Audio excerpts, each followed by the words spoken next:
La vie d'Oksana ressemblait à un véritable champ de bataille. Pendant que son mari, Denis, profitait du soleil de Chypre, les pieds dans le sable et un verre à la main, elle se retrouvait seule au milieu du chaos, deux jeunes enfants, une belle-mère fragile se traînant avec des béquilles et une maison qui ressemblait à un champ de mines de jouets éparpillés. Son téléphone portable vibrait avec un message qui faisait mal comme un couteau, « Nous avons atterri. Classe à faire. Vous devriez être là. » La photo ci-jointe montrait Denis portant des lunettes de soleil, souriant, avec la mer turquoise et une piscine en arrière-plan, un contraste cruel avec la réalité à laquelle Oksana était confrontée.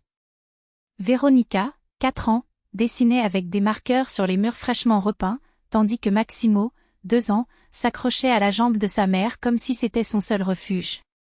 Dans la cuisine, la belle-mère Galina Petrovna a eu du mal à atteindre la bouilloire avec ses béquilles, renversant tout ce qui l'entourait. « Oksanina, aide-moi, s'il te plaît, je ne peux pas », la demande sonnait comme une lamentation. Elle ferma les yeux, compta jusqu'à 10 et se leva, plus par obligation que par désir. En essayant de contenir le désordre, Véronica a jeté le marqueur contre le mur en criant « Je n'en veux pas. Papa, laisse-moi ». Comme si la parole de son père, à des milliers de kilomètres de là, faisait loi. Alors qu'elle essayait de nettoyer le sol trempé dans l'eau chaude, résultat de la dernière tentative ratée de Galina, Oksana entendit sa belle-mère murmurer des excuses, « Je voulais juste du thé. » Mais il n'y avait pas de temps pour la compassion.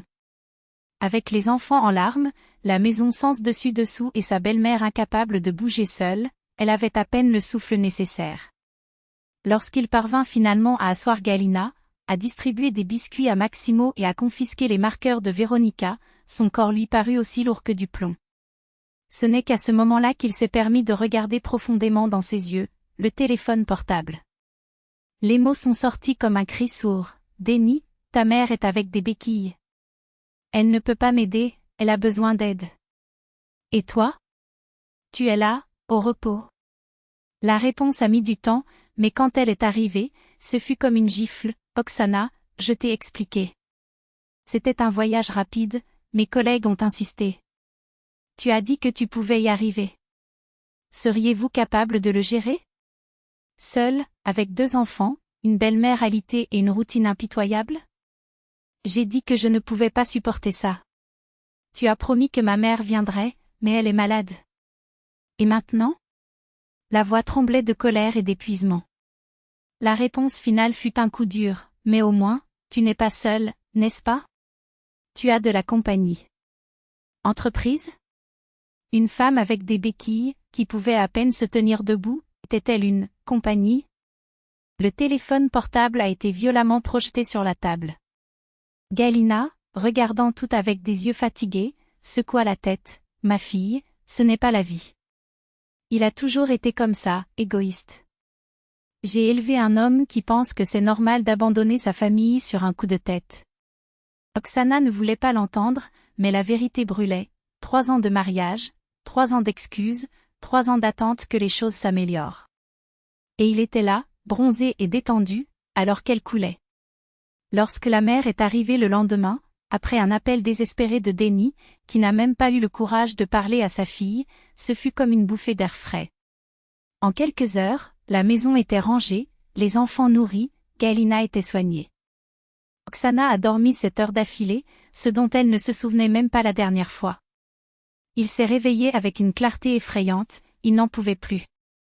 Quand Denis revint, bronzé et plein de cadeaux, il trouva une autre femme. Pas la femme fatiguée qui souriait pour cacher sa fatigue, mais une femme aux yeux fixes et à la voix ferme, « Nous devons parler. De nous. Du fait que je ne peux plus tout porter seul. » Il a essayé de minimiser l'affaire, c'était juste un voyage, Oksana. J'ai apporté des cadeaux, regarde. Comme si les jouets et les aimants de réfrigérateur pouvaient compenser l'abandon. Il ne s'agit pas du voyage, Denis. Cela fait environ 3 ans pendant lesquels je suis mère, femme au foyer, soignante et professionnelle seule, alors que tu vis comme si tu étais célibataire. Si rien ne change, je partirai. Le silence qui suivit fut la confirmation que, cette fois, elle ne reculerait pas. Il n'y avait plus de place pour les excuses.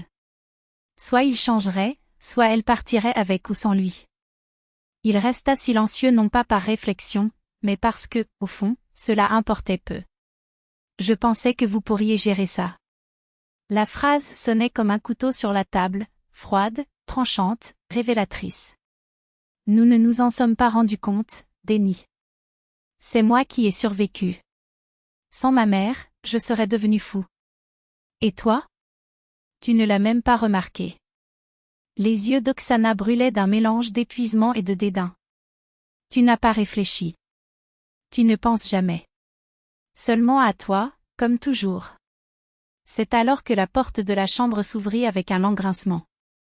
Galina Petrovna, appuyée sur ses béquilles, apparaît comme une juge silencieuse. Son regard, sévère mais pas cruel, pesait sur son fils comme une phrase. Denis, Oksana a raison. Tu as agi égoïste. Comme un enfant gâté. Les mots faisaient plus mal qu'une gifle.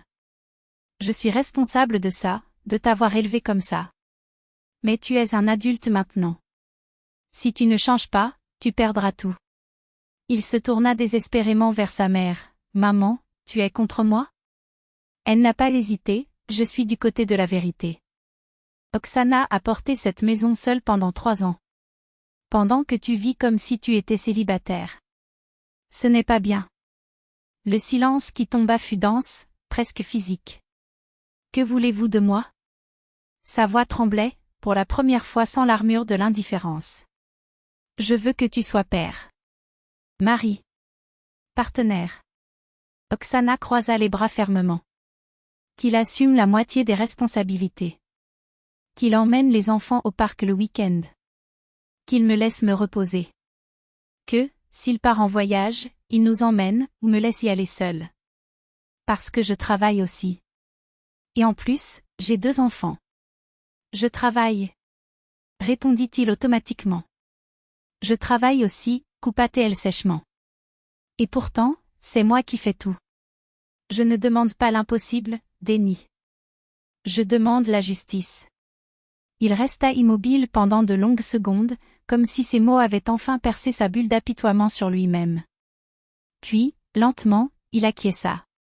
D'accord. Je vais essayer.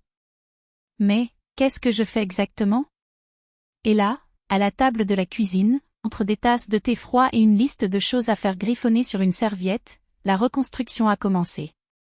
Ils se partageaient tout, qui se levait tôt, qui préparait le dîner, qui nettoyait le désordre de la journée, qui restait avec les enfants le week-end.